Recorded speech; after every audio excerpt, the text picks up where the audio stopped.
नमस्कार मित्रांनो, आज मी तुम्हाला साने गुरुजींची एक गोष्ट सांगणार आहे। गोष्टीचं नाव आहे मुखी फुले। लहानपणचा श्याम म्हणजेच मोठेपणीचे साने गुरुजी।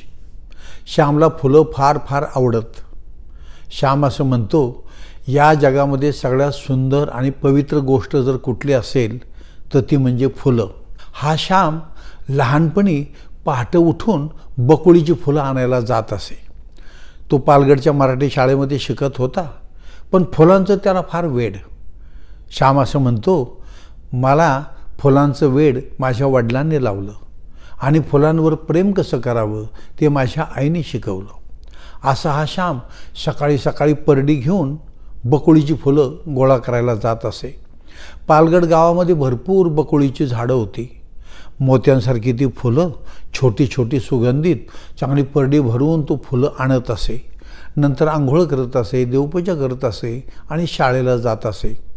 10 वाजता शाळा सुटली की मग तो ती फुलं माळत असे। त्याचे वडील मोठे देवभक्त होते।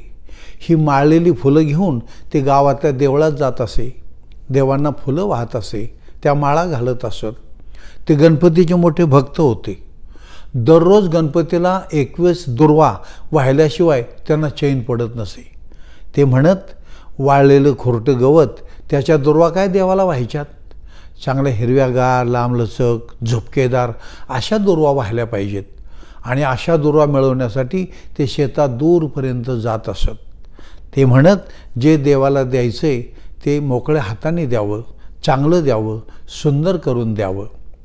असे हे श्यामचे वडील श्यामवर फुलांचा, गंधित फुलांचा संस्कार करत होते। सायंकाळी शाळेतनं घरी आल्यानंतर बरीच मुलं गुलबक्षीची फुलं गोळा करायला जात असत। श्यामही त्यांच्याबरोबर जात असत। तीही वेगवेगळ्या रंगाची फुलं गुलबक्षीची, नाजूक, मोहक असत। सकाळी फुलं आणायची, माळायची, सायंकाळी फुलं आणायची, आईकडं द्यायची। असं या गावातल्या सगळ्या मुलांना फुलांचं वेड, आईवडिलांनाही फुलांचं वेड। एके दिवशी रविवारी श्यामने असं ठरवलं की आज लवकर फुलं आणायला जायचं। काय झालं, मागच्या रविवारी त्याचे मित्र अगोदरच गेले आणि झाडावरची सगळी फुलं तोडून घरी आणली। श्यामला काय फुलंच मिळाली नाही आणि मग त्याच्या मनामध्ये राग होता। त्याचं उट्ट त्याला काढायचं होतं। खरं म्हणजे गुलबक्षीची फुलं दुपारी 4 नंतर फुलतात, बहरतात, छान दिसतात। पण श्याम दुपारी 3 वाजताच निघाला। पांढरं शुभ्र फडकं त्याने घेतलं आणि गुपचूप गुपचूप गेला। धोंडोपंत मास्तरांच्या घराच्या मागच्या बागेमध्ये तो गेला आणि गुलबक्षीची फुलं त्याने तोडली। तोडली कुठली, ओरबाडलीच म्हणा ना। अहो, ती फुलं फुललेली नव्हती, त्या कळ्याच होत्या। त्या कळ्याच त्याने तोडल्या। त्याला घुबे असं म्हणतात। नंतर मग गोविंद शास्त्र्यांच्या घरामागच्या बागेत गेला आणि तिथली गुलबक्षीची फुलं त्याने तोडली। फुलं कुठली, कळ्याच। आणि गुपचूप तो घरी आला आणि त्याच्या लक्षात आलं, अरे ही तर फुलं फुललेली नाहीत, या तर कळ्याच आहेत। मग सायंकाळपर्यंत फुलतील असं त्याला वाटलं।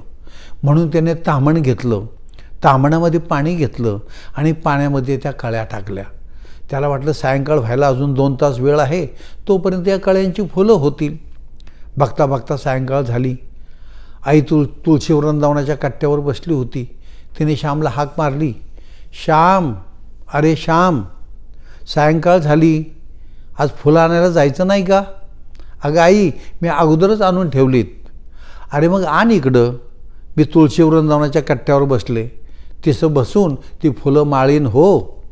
बरं आई। आणि मग श्याम घरामध्ये गेला। ताम्हणामधली ती फुलं त्याने परडीत टाकली आणि मग परडीतली फुलं घेऊन तो निघाला। त्यातलं पाणी खाली पडत होतं, निथळत होतं आणि आईच्या पुढे नेऊन त्याने ती परडी ठेवली, तुळशी वृंदावनाच्या कट्ट्यावर ठेवली। आईने पाहिलं, म्हणजे अरे श्याम, ही तर फुलं नाहीत, तू कळ्याच तोडून आणल्या, असं कसं रे केलंस? अरे या कळ्यांची फुलं व्हायला पाहिजे होती।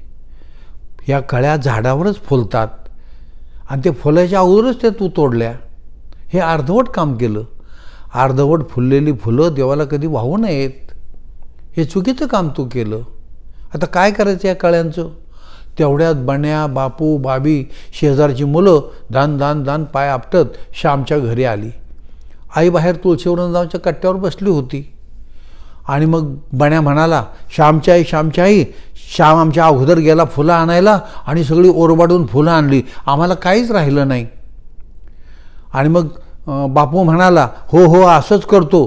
का रे, चोरासारखा भामट्यासारखा एकटाच गेलास आणि सगळी फुलं तोडून आणली, आम्हाला काहीच ठेवलं नाही. मग श्याम फणकाराने म्हणाला, मागच्या रविवारी मला बोलवलं का तुम्ही? माझ्या अगोदर एकटेच गेले आणि सगळी फुलं घेऊन आले, मला एक तरी फूल मिळालं का? तेवढ्यात बाबी म्हणाली, अरे पण माझ्या परडीत फुलं होती, मी तुला म्हणाले ना श्याम यातली फुलं घे, घेतलीस का तू?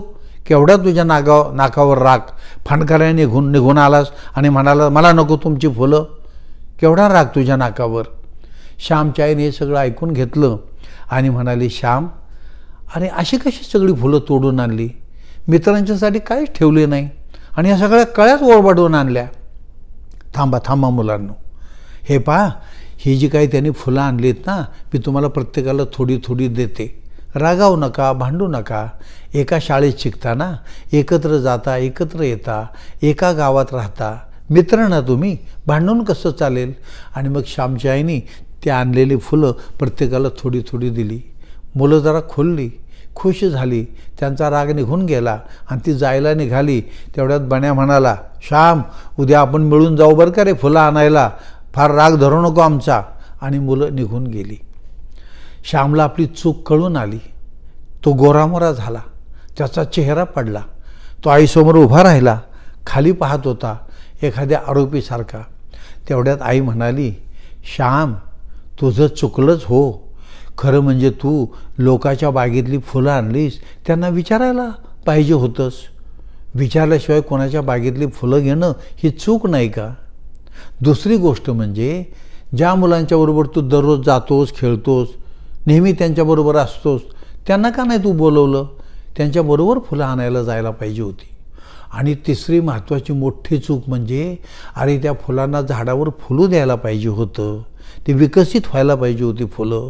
ती पूर्ण फुलं फुललीच नाही, त्याच्या अगोदरच तू ओरबाडली, या कळ्याच आणल्या.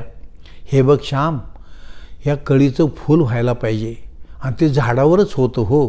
लहान मूल जसं त्याच्या आईच्या अंगावरचं दूध पिऊन बाळशेदार होतं, तशी ही झाडं म्हणजे त्या कळ्यांच्या माताच हो. त्यांना तिथंच फुलं द्यावं आणि फूल पूर्ण विकसित झालं मग ते तोडावं आणि देवाला वाहावं. असंच फूल देवाला आवडतं. गड्या हो, श्यामची आई असं येता जाता उठता बसता श्यामवर संस्कार करत होती, त्याला घडवत होती आणि श्याम दिवसेंदिवस विकसित होत होता, मोठा होत होता.